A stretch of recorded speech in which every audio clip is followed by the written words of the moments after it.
of the best things about being up here at Wade's is meeting the other hunters and hearing the hunting stories every night and seeing the moose come in. And one of the most remarkable story I heard is from this gentleman, Craig Warren, and we met, what, 3 or 4 months ago? Yeah, in July at Yeah. the traditional shoot down in, yeah. And we both were drawn for the same week in the same zone, so we got reacquainted, and I'm gonna just step aside here and let Craig tell you his story. Oh man, where do I start? 50 years ago? Wherever. Well, what the heck? I put in, like a lot of people, over 27 years and finally got drawn this year, and back in June for the moose hunt. And I always said that if I got drawn, I'd want to do it with a bow. And I've known Wade for a while, and he knows what bow hunting's all about, being a much better shot than I am.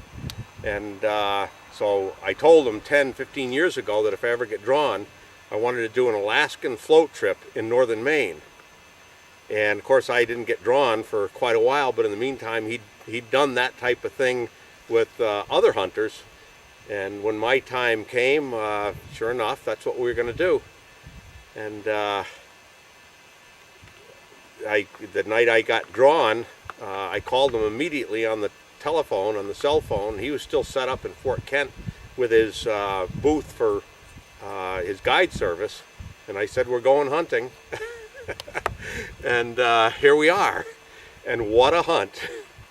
In a sense, it did start 50 plus years ago, because back in 1958, and I'm an old guy, turned 65 a week ago yesterday, but back in 1958, my mom had given me a dozen bear razor heads, the originals, and I shot my very first deer with one of those bear razor heads.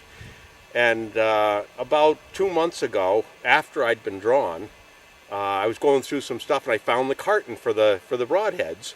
It said Grayling, Michigan on it, and the receipt was in the box, and the date was 1958. And I said, since I'd shot my first deer with one of those same broadheads, I should shoot my first moose with one of those broadheads.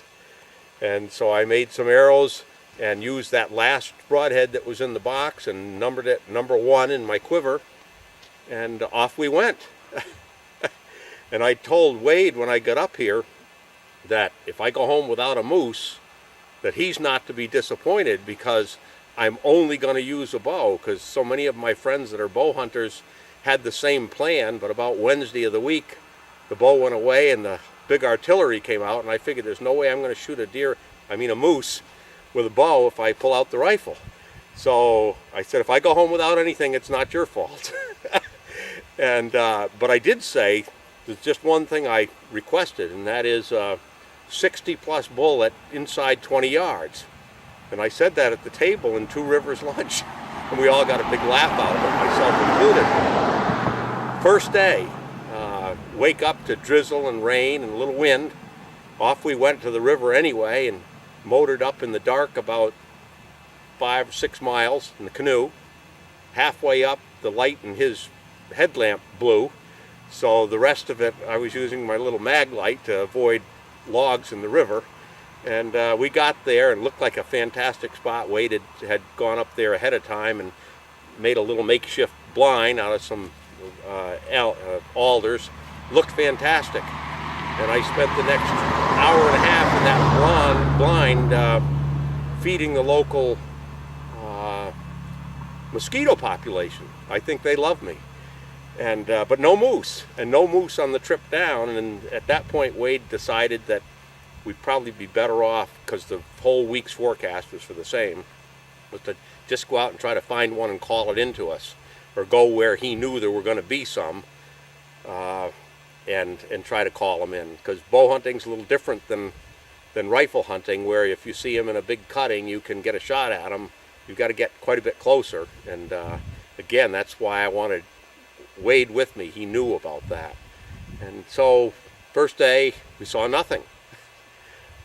Second day started out with a bang, not literally. We saw 3 small bulls spike and little tiny paddles, and we didn't even stop because I reminded them that it needed to be 60 inches or better. We both got a grin, and so we kept on going, and didn't see anything but about 25 partridge for the rest of the day, and we made a setup that afternoon near a beaver bog and called one in silently, but couldn't get the shot. Came close, but couldn't get the shot. Next day, Wednesday morning, started out about like Monday morning. We weren't seeing anything except partridge, and day went on, still hadn't seen a moose, and about 5 o'clock we parked the truck on a little side road, and out we got and started down the road, and moose doing his magic with the call, and lo and behold, there was one in the woods someplace, way off, answering. And he told me to get down behind a little stump, which came up to about my belly button with a few little whiskers coming off of it. And he ran back on the other side of the road and got behind a tree and started coaxing that bull in. We knew it was a bull. I don't think cows grunt. Maybe they do. He knows a lot more than I do. But anyway, he was pretty certain it was a bull. And after half hour of coaxing, the biggest bull I think I've seen in my life, and I've seen a lot of them while I've been deer hunting and fishing over the years, appeared before my very eyes about 80 yards out, coming down one of those old narrow woods roads that were probably built with horse and chainsaw years ago when they did it that way. And I couldn't believe my eyes. It was just a gorgeous sight. Sun had gotten below the overcast, and everything was just gorgeous, including that moose. But I just couldn't take my eyes off those antlers, just huge. And it came and kept on coming directly at me and stopped, I would say, 22 yards out in front of me, give or take, and still looking straight at me. And I knew that at some point along the way he had made me. He knew I wasn't supposed to be there. He didn't know what I was, but he wasn't. He was curious. He wasn't about to run, but he knew something was up. And he took a couple more steps straight at me. By that time, I was shaking pretty good, not knowing if he was just going to keep coming straight at me or what.